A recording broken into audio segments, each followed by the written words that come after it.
Hi guys, in this video I'm going to show you how to transfer coins or token from Binance wallet to Binance exchange. It's very easy. You can open your Binance wallet and then go to your assets in the bottom right corner, and then you can go to send option. As you can see, there is send option. You can click it, and then you can choose the token, which is in my case is USDT. And then the amount, I will all the token, I will fill all the token, and you can see there is Binance deposit address. You can click it, and then you can click continue,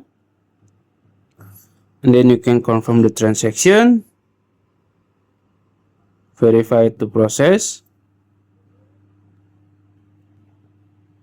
transaction submitted.